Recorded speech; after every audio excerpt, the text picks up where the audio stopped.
Hello et bienvenue sur un nouvel épisode du podcast Les Rencontres du Lutetia. Dans cet épisode, on reçoit Amin Bencheloun, directeur général d'Alien Productions et producteur dont vous ne connaissez peut-être pas le nom, mais dont je suis sûre vous avez dû voir le travail.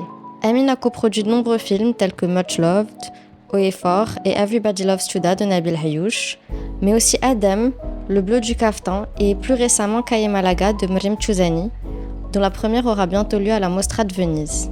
Il a aussi produit de nombreux documentaires et séries de fiction pour la télé marocaine. Je vous laisse découvrir notre invité. Bonne écoute!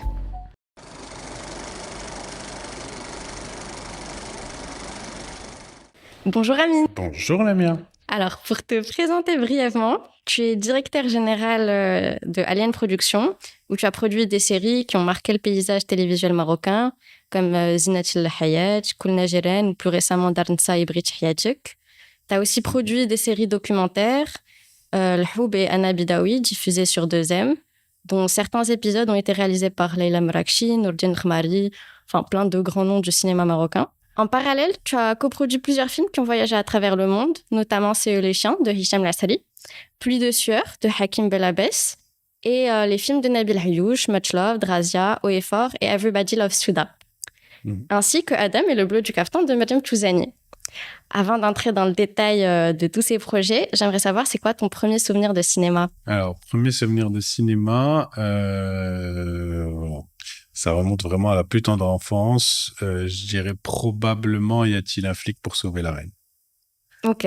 Que j'avais vu au cinéma d'Aouliz à l'époque, où on allait voir quasiment tous nos films. Et voilà, comédie, que j'ai revu d'ailleurs récemment et qui en termes d'humour, en tout cas, n'a pas vieilli. Et t'allais souvent au cinéma en famille? Est-ce que ça faisait vraiment partie de vos sorties culturelles? Oui, oui. En tout cas, j'ai vraiment beaucoup de souvenirs de cinéma très tôt. Ok. Que ce soit en salle ou à la télévision, où je regardais pas mal de films avec mon papa.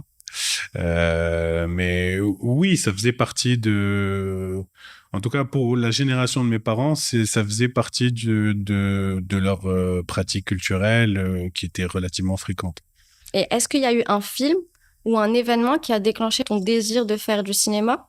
Oui, je crois qu'en fait, ça se joue quelque part entre l'adolescence et le début de l'âge adulte. Il y a des films qui m'ont, à cette époque-là, énormément marqué et qui ont certainement créé, en fait, une vocation qui a donné lieu des années plus tard à une envie réelle qui s'est concrétisée par un métier. Mais oui, je pense à des films comme, de Big Lebowski, déjà, des frères Cohen, qui a été vraiment pour moi un tournant. Trop bien.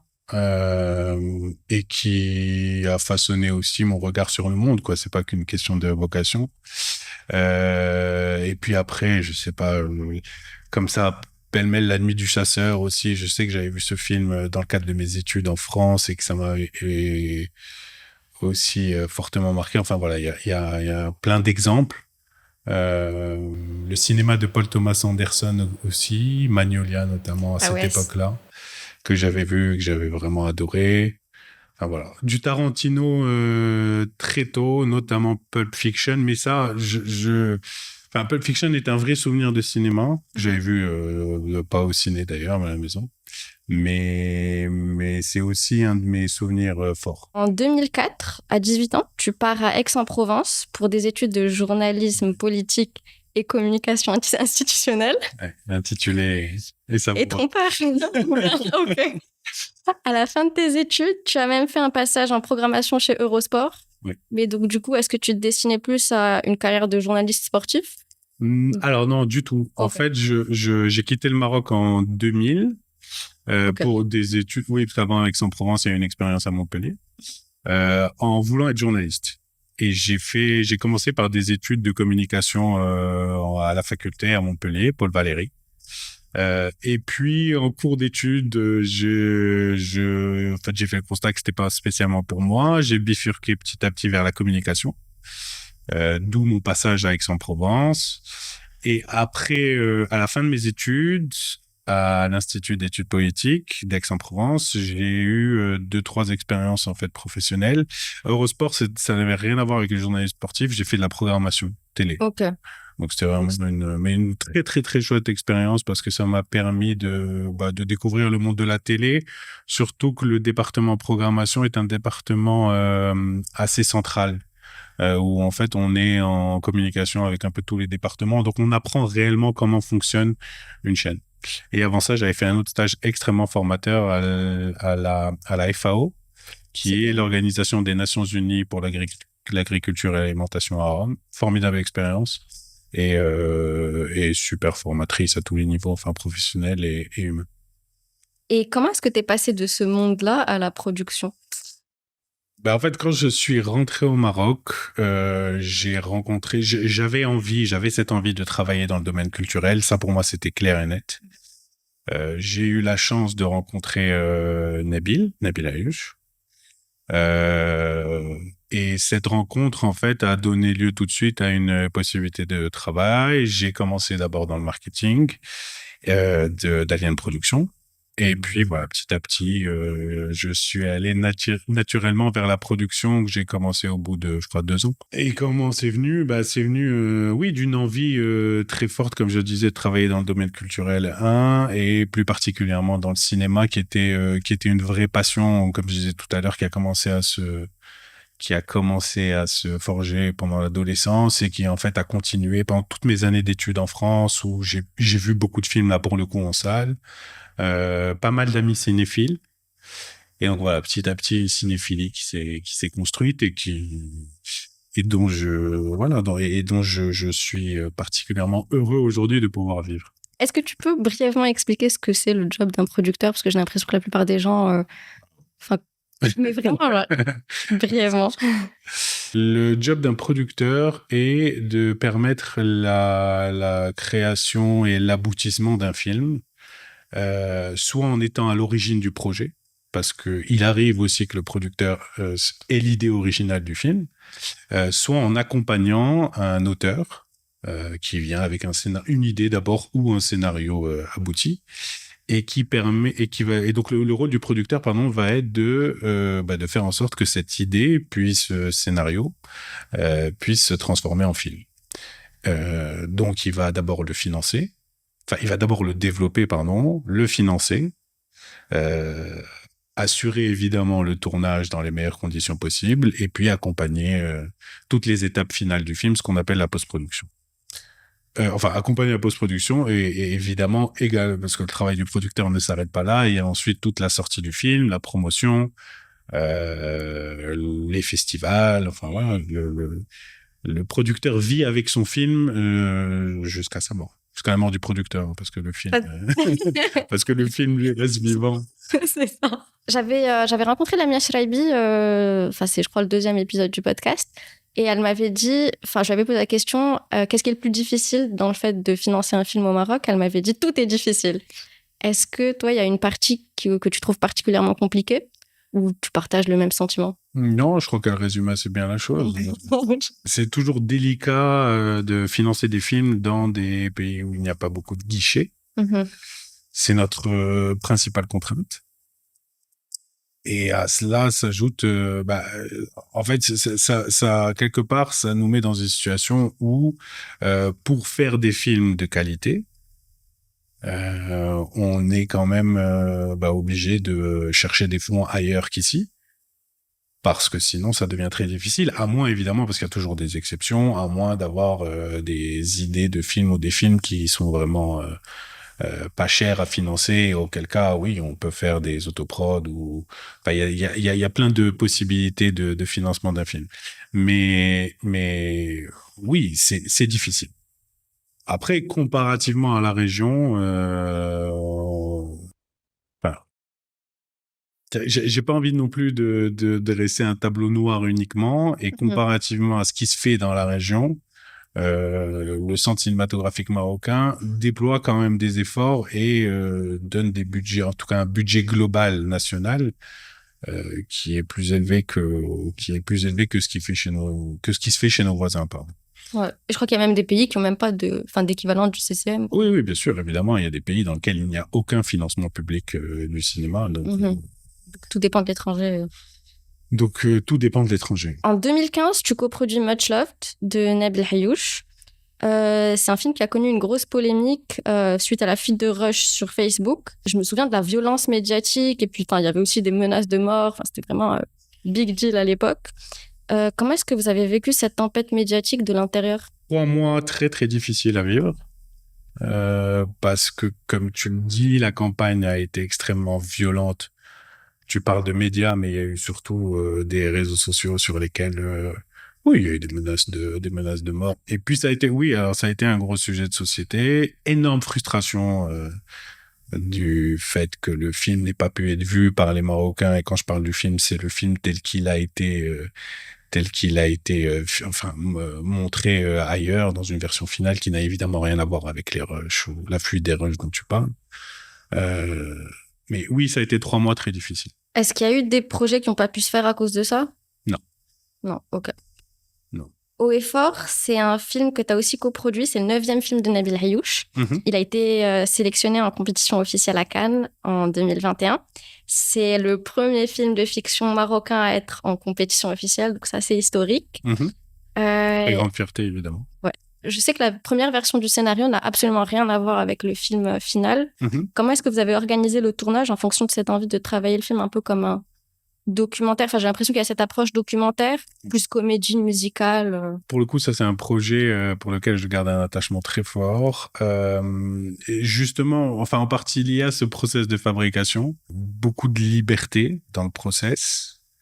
Et du coup, une manière de travailler complètement différente de ce qu'on a pu faire auparavant ou après. Évidemment, c'est pas la seule raison du succès du film et de sa sélection à Cannes dans une compétition qui jusque-là n'avait pas été ouverte au cinéma marocain, mais qui en tout cas fait sa force aussi, clairement.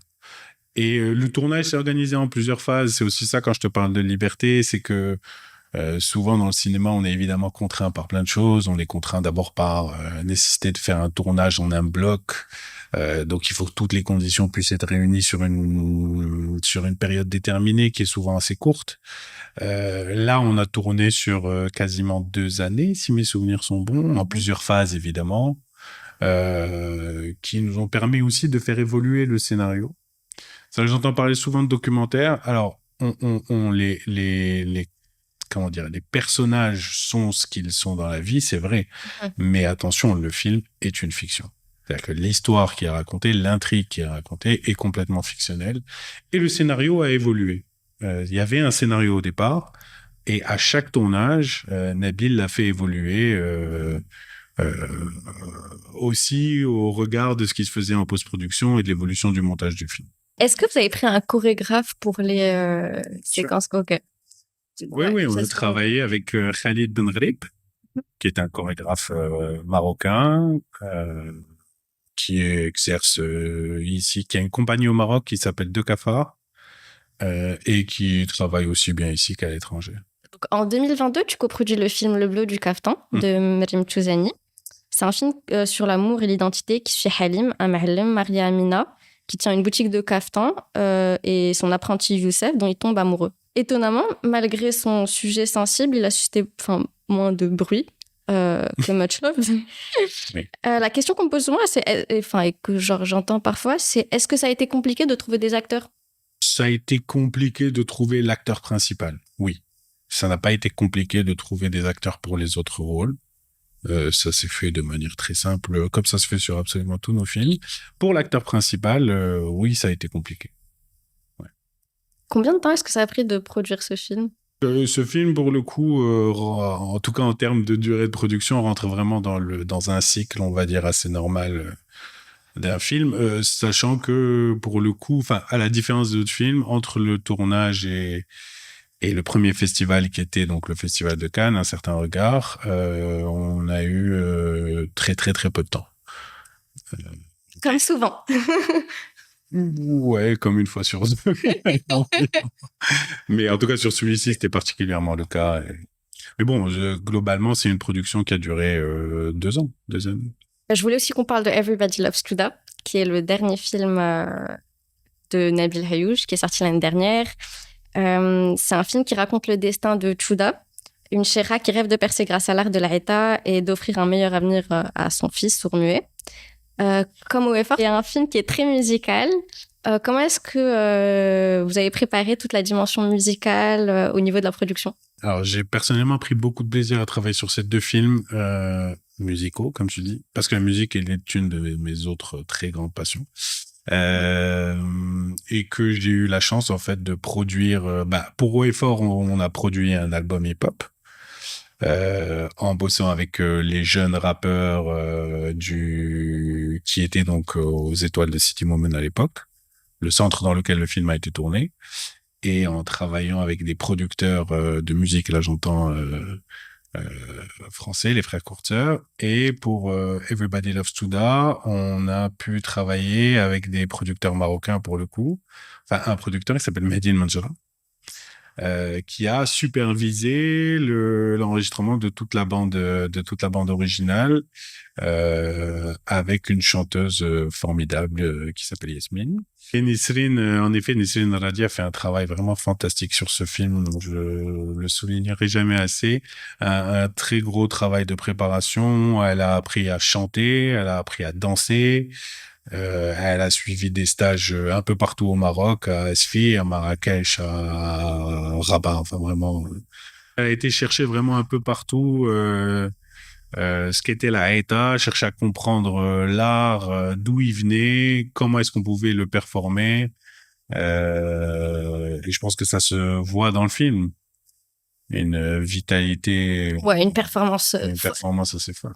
Je me rends compte aussi, ayant travaillé sur le film, qu'il y a énormément de scènes en fait qui sont pas arrivées au montage final. Est-ce qu'on peut parler de la séquence du taureau? Écoute, ça fait partie du process de tous les films. Ouais. Évidemment, il y a un scénario qu'on écrit. Ensuite, il y a la réalité du tournage. Et puis, on parle toujours de 3 écritures, évidemment, le scénario, le tournage et la post-production, enfin le montage. Mm-hmm. Et arrivé au montage, on se rend compte des fois que certaines scènes qui peuvent avoir pris énormément de temps à préparer. C'est ça, je voulais parler de la frustration. Et des jours de préparation qui demandent beaucoup de moyens. Ouais. Et on se rend compte qu'en fait, ces scènes n'ont pas leur place dans le film et on est obligé de les sacrifier. C'est toujours dur, surtout pour l'auteur, de devoir sacrifier des scènes qu'il a évidemment imaginées au niveau du texte. Mais ça fait partie du process naturel d'un film. Je veux dire, c'est quand même très rare où tout ce qui est tourné, enfin c'est même quasiment impossible que tout ce qui est tourné soit gardé, et encore plus quand on continue à créer vraiment jusqu'au bout. Et je pense que ça fait partie aussi du process de Nabil, qui est une création qui se fait vraiment du début jusqu'à la toute fin. Je voulais aussi qu'on parle du plan séquence de la fin, qui a été aussi une prouesse technique, hyper impressionnant, et qui clôture le film. Comment s'est passée la production? Est-ce que c'était compliqué? C'était compliqué, enfin, oui et non. Disons que c'était compliqué parce que c'était à la toute fin de la première partie du tournage et qu'évidemment, arrivé en bout de course, l'énergie est pas la même qu'au début, mais c'est toujours, moi, c'est ce que j'aime. J'adore, en fait, pouvoir travailler sur, justement, pour essayer d'organiser, enfin, de mettre en place des scènes pareilles, avec tout le stress qui va avec, et avec toute l'organisation à mettre en place, mais derrière, quand on a la chance d'assister à la scène, de voir comment le travail est fait, et surtout de voir le résultat final, dont j'étais certain au tournage. Je me souviens vraiment encore, j'ai des souvenirs, c'était un tournage de nuit, on avait fini vraiment très très très tard, en fait très tôt le matin plutôt, et je sais qu'à un moment dans la nuit, j'avais la certitude qu'on faisait vraiment une scène formidable, au bout de la 14e prise, je crois, si vous souvenez. Oui, mais en tout cas, c'est toujours challengeant tu parlais de la scène du taureau ou de cette scène, mais c'est toujours challengeant d'avoir la chance aussi de bosser sur des scènes comme ça. Parce que tous les efforts qui sont mis en place, mais depuis des semaines et des mois en amont, dans le cas de cette scène, c'est vraiment le cas parce que il y a évidemment ce qui est mis en place pour le jour J, mais il faut savoir que c'est un travail préparatoire qui a commencé vraiment des mois en amont. Parce qu'il y a des intervenants VFX, il y a des intervenants en fait sur différents départements qui devaient être coordonnés pour faire en sorte que tout soit en place le jour où. Bah, même l'ascenseur. Enfin, je crois que la plupart des gens se rendent pas compte que l'ascenseur, enfin, c'est un VFX. Il n'y a pas du tout d'ascenseur où on voit la vue de Casablanca, enfin, de la mosquée, etc. Complètement, oui. Oui, oui, complètement. Et parce que pour ceux qui l'ont pas vu, pour rappel, ce qu'on appelle un plan séquence qui dure, je crois, 8 minutes, c'est ça? 7-8, ouais, c'est ça, je crois. C'est un plan séquence qui est filmé bah, à l'hôtel Kenzie Tower et qui est filmé donc de la sortie de taxi à l'entrée de l'hôtel jusqu'au 28e étage sans discontinuer. Donc oui, il fallait que tout puisse être mis en place. Et en plus avec toute une mise en scène, enfin toute une mise en place plutôt Et les figurants. du cabaret avec les figurants, les chanteurs, les danseurs. Ça peut être compliqué, la production, comme métier de l'ombre. Comment est-ce que toi, tu gères le stress face à toutes ces intempéries J'aurais envie de te dire que ça va mieux avec l'âge, mais en réalité, pas particulièrement. Non, c'est un métier stressant, évidemment. C'est un métier super stressant parce que, comme tu dis, on doit gérer énormément de problèmes plus ou moins grands ou petits pendant tout le process. Ça commence en réalité bien avant le tournage et évidemment, c'est pendant le tournage que les choses sont plus compliquées. Après, écoute, moi, ça me va et je vis très bien avec parce que d'une part, c'est un métier dans lequel je ne me suis jamais ennuyé. Il n'y a pas de redondance. Chaque projet est vraiment particulier dans sa fabrication, parce qu'il porte, parce qu'il raconte. Et c'est une vraie chance c'est une vraie chance aussi d'accompagner tous ces différents artistes qui ont chacun leur univers, euh, chacun leur vision du monde. Ce stress, je le vis bien, surtout quand on a la chance de voir ces films aboutir. Tu parlais tout à l'heure de séries documentaires. Je suis aussi très, très fier de certains documentaires qu'on a pu produire pour la télévision ici, notamment avec 2M, des histoires et des hommes. Que ce soit les films ou les documentaires, on est très fiers enfin, en tout cas, je suis très fier de voir que certains d'entre eux ont permis en tout cas, de créer le débat, et dans certains cas aussi de faire évoluer, même dans une toute petite mesure, la société. C'est important. Ouais, et puis c'est vrai que tous les films, du coup, ils ont tous, enfin, ils sont tous assez engagés. C'est vraiment, j'ai l'impression, ce qui relie à peu près tous les films que tu as coproduits ou produits. Oui, complètement. Ouais, ouais. En effet, cet engagement dont tu parles, on le retrouve dans toute la cinématographie de Nabil, dans les films de Mariam, mais aussi dans le film de Hakim Blabès ou dans C'est eux les chiens de Hicham Lassri, auquel j'avais aussi participé. Oui, je crois qu'en tout cas, Alien Production a toujours eu à cœur et j'ai eu la chance de faire partie, en fait, de cet engagement, mais a toujours eu à cœur de faire des films qui, à minima, en tout cas, permettent de créer le débat, et par moment peuvent aussi, en tout cas, permettre un changement de la société. Et enfin, je parlais aussi des séries télé en début, enfin, de présentation. Est-ce que tu prends autant de plaisir à produire les séries télé que les documentaires et les films de fiction? Oui, oui, je prends autant de plaisir. Après, ce sont des plaisirs bien différents, pour des raisons différentes. Tu parlais tout à l'heure de difficultés à financer des films. Produire, c'est pas une question de financement, mais produire des séries télé, c'est aussi extrêmement compliqué.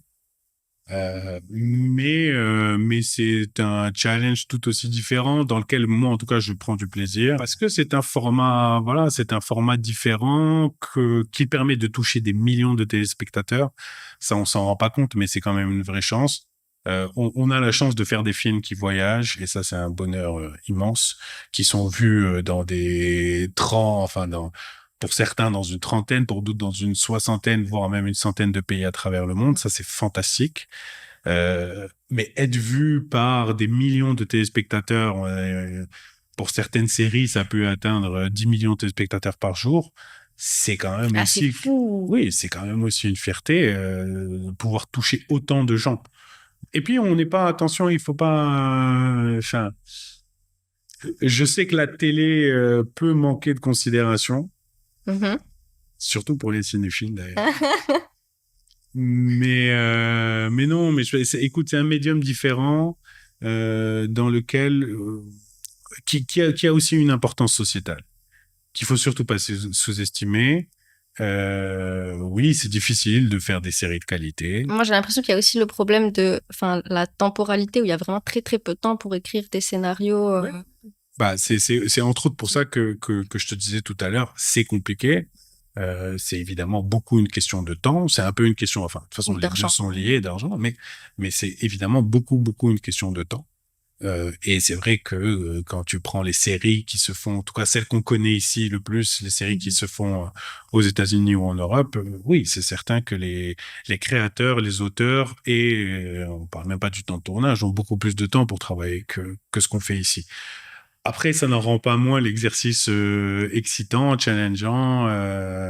Et, et voilà, on arrive quand même à faire des séries. Tu as donné certains exemples tout à l'heure qui resteront, qui ont marqué de façon oui, qui ont marqué le paysage télé marocain et qui resteront.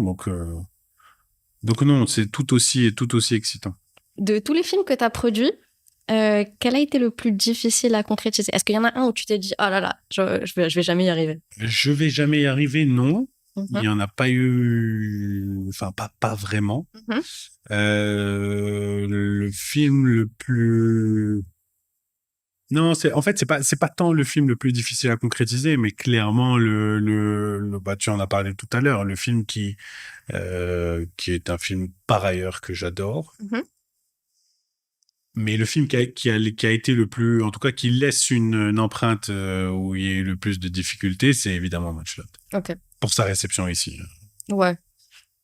Qu'est-ce que tu donnerais comme conseil à quelqu'un qui veut se lancer en production? Oula. Bonne question. Alors, première des choses, c'est de se cultiver un maximum. Mm-hmm. Parce qu'on n'y pense pas forcément, mais moi, je m'en suis rendu compte tout au long de ma carrière, à quel point est-ce que c'est un point essentiel, enfin, c'est un facteur essentiel dans ce métier. Il faut avoir lu, il faut avoir vu des tableaux, il faut avoir écouté beaucoup de musique, il faut avoir évidemment regardé beaucoup de films, parce que c'est un métier où, même si c'est pas enfin, on va dire que c'est pas la chose la plus évidente au regard du monde extérieur, mais c'est quand même un métier où on a où la dimension artistique est très forte. Là, je parle du métier de producteur, évidemment, pas du cinéma en général, mais je parle du métier de producteur. Tu parlais tout à l'heure du métier de l'ombre. Les gens souvent font l'amalgame entre pensent que les fonctions du producteur sont souvent liées uniquement au financement du film ou en tout cas un aspect financier / organisationnel, mais en réalité, c'est quand même beaucoup plus que ça. Et donc, il y a une dimension artistique et culturelle qui est essentielle pour comprendre le monde, pour pouvoir comprendre les univers des artistes avec lesquels vous travaillez. Donc, la première des choses, c'est de se cultiver. Et ensuite, je crois qu'alors là, pour le coup, et je serais mal placé pour en parler, mais il y a certainement pas une seule voie d'étude. Ça, ce que je dis, je pense que c'est valable pour le cinéma en règle générale. C'est-à-dire qu'on le voit autour de nous. Je pense qu'il y a énormément, des centaines, des milliers d'exemples de gens qui n'ont absolument pas étudié le cinéma, qui n'ont jamais suivi un seul cours théorique ou pratique et qui font des carrières absolument extraordinaires. Bah, même Nabil, je suis pas sûre qu'il ait fait...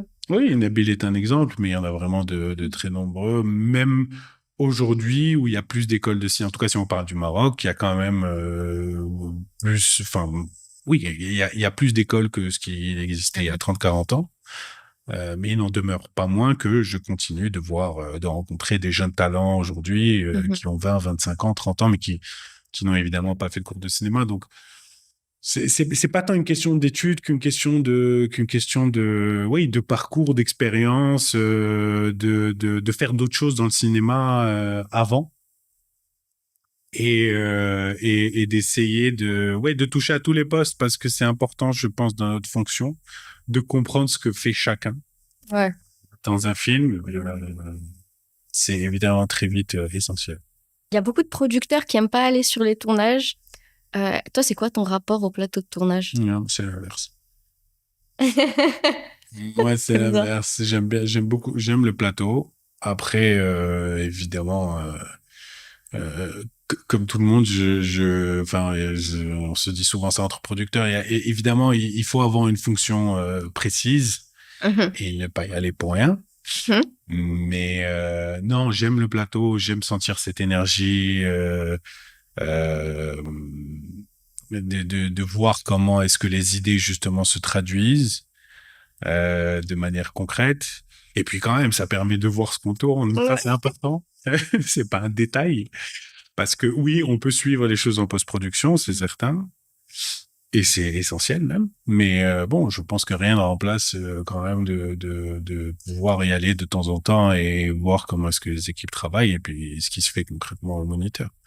Et l'expérience humaine est géniale. Bon, elle peut aussi être super désagréable si ça se passe mal et notamment sur certains plateaux que j'ai pu connaître qui ont été extrêmement conflictuels. Mais globalement, c'est une expérience humaine absolument géniale. Ouais. Je voulais aussi qu'on parle des projets à venir. Ouais. Déjà, le prochain film de Mariam Touzani, Kaya Malaga, est-ce que tu peux en parler? Est-ce que je peux en parler? Ça a été une expérience humaine géniale. Super heureux de bosser sur ce film parce que depuis le premier jour où je crois que j'ai lu un traitement d'abord, puis un scénario, c'est un film que j'adore. Pour ce qu'il raconte, pour sa thématique, et que tout ce qu'on a réussi à construire depuis, fait que j'ai vraiment grand espoir dans le fait d'avoir un grand film. Et puis c'est Carmen Maura qui interprète le rôle principal. On a eu la chance de travailler avec une actrice absolument formidable. Et c'est pas la seule d'ailleurs, parce qu'il y a d'autres comédiens vraiment très bons dans ce film. Et voilà, en tout cas, c'est un film qui tarde, enfin qu'on verra bientôt. Il y a aussi le prochain film de Nabil Ayouch, pas encore de titre, mais avec Virginie Efira, ça c'est trop bien aussi. Ouais, écoute, super, évidemment, immense comédienne que tout le monde connaît, formidable carrière et oui, je suis très heureux évidemment aussi de cette collaboration future. Si tu pouvais produire absolument ce que tu voulais, ouais, ce serait quoi? Mais vraiment genre carte blanche. Grande question. Ça peut être un genre de film, enfin vraiment zéro limitation. Oui, probablement des choses que j'ai jamais faites. Après, des choses qui font envie aussi. J'aimerais produire une très belle série. Je suis un grand fan de séries. Et là, pour le coup, si on parle de séries qui sont faites à l'international, évidemment, enfin, ça fait quand même des décennies que les séries ont pris une place à part entière dans la création. Et que pour beaucoup d'entre elles, on a un niveau qui est largement égal au plus grand film, en tout cas des 2 dernières décennies. Et oui, avoir la chance de produire une série avec ces moyens-là, quelque chose que j'ai envie de faire. On va passer à la dernière partie de l'épisode. Je vais te poser une série de questions et il faudra répondre brièvement du tac au tac. Ok. Un film que tu aurais aimé produire? Un film que j'aurais aimé produire, il y en a tellement. Mais le premier qui me vient à l'esprit, There Will Be Blood de Paul Thomas Anderson. Nice. Une expérience marquante dans une salle de cinéma? Gravity, tiens. Gravity que j'ai vu au Mégarama. En tout cas, clairement, l'expérience qui, en termes de 3D, pour moi, était la plus aboutie. Okay. Et où il y avait vraiment quelque chose de sensoriel. Un film qui t'a fait pleurer? Je pleure très, très, très souvent. Au cinéma, j'ai même chialé devant Le Seigneur des Anneaux, c'est dire. Le premier film qui m'a fait pleurer, chaud de larmes, c'était un film qui s'appelle Rendez-moi mes enfants, avec Sally Field. Okay. Voilà, premier souvenir, comme ça. Ça marche. C'était quoi? Et je sais que c'est un film qui faisait pleurer toute la famille. C'est un film d'une maman qui est mariée à un Iranien. L'Iranien, je crois, prend les enfants. Ils habitent aux États-Unis. L'Iranien fuit et va s'installer en Iran et il embarque les enfants avec lui. Okay. Et donc, c'est le combat de la mère pour récupérer les enfants. Quand t'es petit et que tu vois ça. Ça fait pleurer. Ouais, c'est ça. Un film qui t'a fait rire? J'aime beaucoup le cinéma de Joe D'Apato, par exemple. Oui, Superbad. étant un bon exemple. Beaucoup rigolé sur ce film. Un film qui t'a fait peur? Je suis pas du tout sensible Au film d'horreur. Au film d'horreur. Mais alors, je ne l'ai jamais été. J'ai 1 ou 2 traumatismes enfants. Mais vraiment, c'est un cinéma auquel j'accroche pas parce que justement, j'ai jamais réussi à rentrer dedans et à avoir peur, pour le coup. Même L'Exorciste. Alors, je me souviens encore l'avoir vu adolescent et presque rigolé, quoi. Un film qui t'a changé?